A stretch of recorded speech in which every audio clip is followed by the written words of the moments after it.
नमस्कार, नवभारत टाइम्स में आपका स्वागत है। आपके साथ मैं हूं विनीत त्रिपाठी। अमेरिकी राष्ट्रपति डोनाल्ड ट्रंप इजरायल और हमास के बीच छिड़ी जंग को रोकने का प्रयास कर रहे हैं।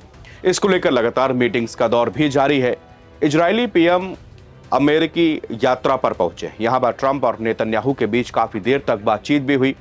नेतन्याहू ने कतर के पीएम को फोन लगाकर दोहा हमले को लेकर गलती भी मानी। सूत्रों के मुताबिक नेतन्याहू ने ही ट्रंप के कहने पर कतर के पीएम से फोन कर माफी मांगी थी। ट्रंप की ओर से गाजा में सीज फायर के लिए 20 सूत्रीय प्रस्ताव पेश किया गया है। इस प्रस्ताव पर इजरायली प्रधानमंत्री बेंजामिन नेतन्याहू के भी सहमत होने की बात कही गई थी। हालांकि ट्रंप के गाजा शांति प्रस्ताव जारी करने के कुछ ही घंटों के बाद नेतन्याहू पलटी मारते हुए दिख रहे हैं। नेतन्याहू ने फलस्तीन को किसी भी सूरत में मान्यता नहीं देने और गाजा में सेना बनाए रखने की बात कही है। नेतन्याहू की यह बातें ट्रंप की योजना से बिल्कुल भी मेल नहीं खा रही। इससे ये पूरी योजना खटाई में पड़ सकती है। ट्रंप की योजना के मुताबिक इजरायल धीरे धीरे गाजा के अधिकांश हिस्सों से खाली कर देगा। सेना की वापसी होने पर इजरायल गाजा सीमा पर केवल एक छोटा सा बफर जोन होगा। ट्रंप की योजना में इसे फलस्तीन देश के निर्माण का रास्ता भी बताया गया है। नेतन्याहू ने मंगलवार को अपने टेलीग्राम चैनल पर हिब्रू में दिए गए बयान में इन दोनों बिंदुओं को खारिज कर दिया है। बेंजामिन नेतन्याहू ने कहा कि फलस्तीन को मान्यता समझौते में नहीं है। एक बात स्पष्ट कर दी गई है कि हम फलस्तीन देश का कड़ा विरोध करेंगे।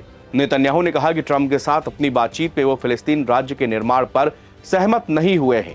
उन्होंने साथ ही कहा है कि इजरायल गाजा पट्टी के अधिकांश हिस्से पर सेना के जरिए कब्जा बनाए रखेगा। इजरायली पीएम नेतन्याहू ने आगे कहा कि इजरायली सेना गाजा पट्टी के ज्यादातर हिस्सों में बनी रहेगी।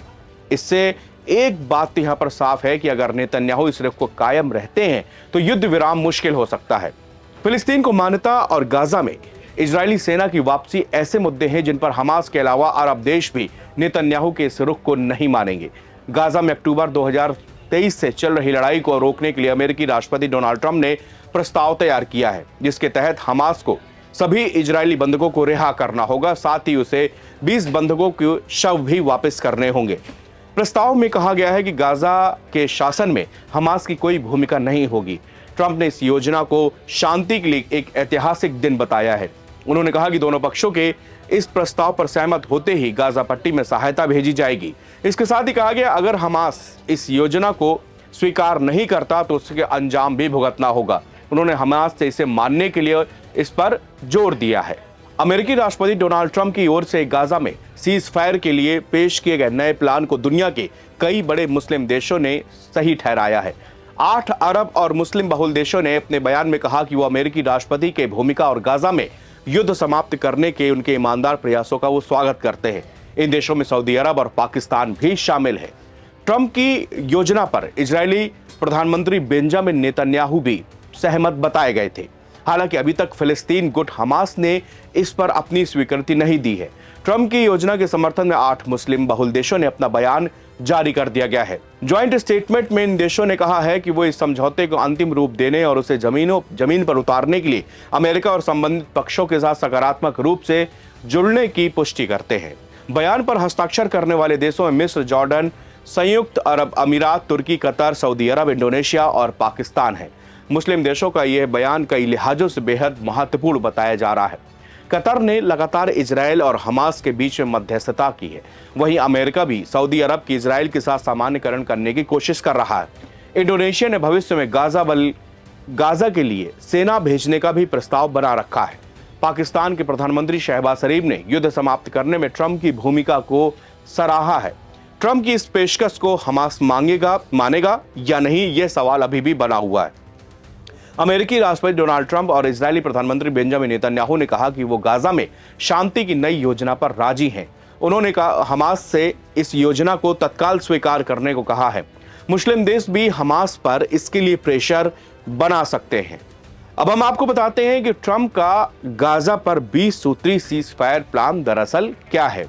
इसमें पहला नंबर है युद्ध विराम योजना पर दोनों पक्षों की सहमति के बाद 72 घंटे के अंदर सभी जीवित और मृत बंधकों को वापस किया जाएगा। दूसरा नंबर इसमें आता है कि इसके बाद इजराइल आजीवन कारावास की सजा पाए 250 कैदियों और 7 अक्टूबर 2023 के बाद गिरफ्तार किए गए 1700 अन्य को रिहा करेगा। वर्तमान में मौजूद हर बंधक के बदले इजराइल 15 गाजा वासियों को भी रिहा करना पड़ेगा। गाजा को सशस्त्र समूहों से मुक्त किया जाएगा और ये आगे पड़ोसी देशों के लिए कोई खतरा नहीं बनेगा। गाजा का पुनर्निर्माण किया जाएगा, जिसमें नागरिकों के लिए बेहतर जीवन स्थितियों को प्राथमिकता दी जाएगी। योजना के मुताबिक दोनों पक्षों के हस्ताक्षर करते ही लड़ाई तुरंत बंद हो जाएगी। इजरायली सेनाएं पीछे हटेंगी और बंधकों की रिहाई की व्यवस्था शुरू कर दी जाएगी। हमास के जो सदस्य हथियार छोड़ते हैं और अहिंसा की शपथ लेते हैं, उन्हें माफ किया जाएगा और जो गाजा छोड़ना चाहते हैं, उन्हें सुरक्षित जाने दिया जाएगा। गाजा के लिए मदद बढ़ाई जाएगी। इसमें बिजली, ईंधन, अस्पताल सेवाएं, खाद्य उत्पादन, मलबा हटाना, सड़क मार्ग, ये सभी चीजें उपलब्ध करानी होगी।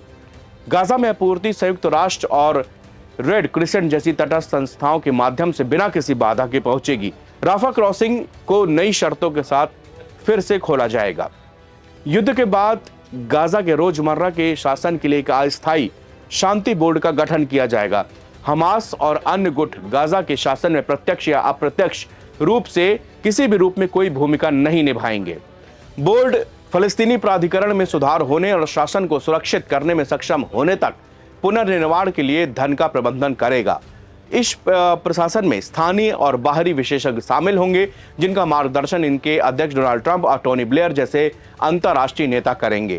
क्षेत्रीय और अंतर्राष्ट्रीय पक्ष इस योजना को पूरा करने में मदद करेंगे। इसमें मिस्र, जॉर्डन, सऊदी अरब, कतर, संयुक्त अरब अमीरात, फ्रांस और अमेरिका शामिल है। निवेश को प्रोत्साहित करने के लिए शासन अंतर्राष्ट्रीय मॉडलों का पालन करेगा। ट्रंप की टीम मध्य पूर्व के सफल सिटी प्रोजेक्ट से प्रेरित होकर एक विकास की व्यापक रणनीति तैयार करेंगे। इसमें गाजा के लिए जरूरी पिछले वैश्विक और आर्थिक सुधार प्रस्तावों को भी शामिल किया जाएगा।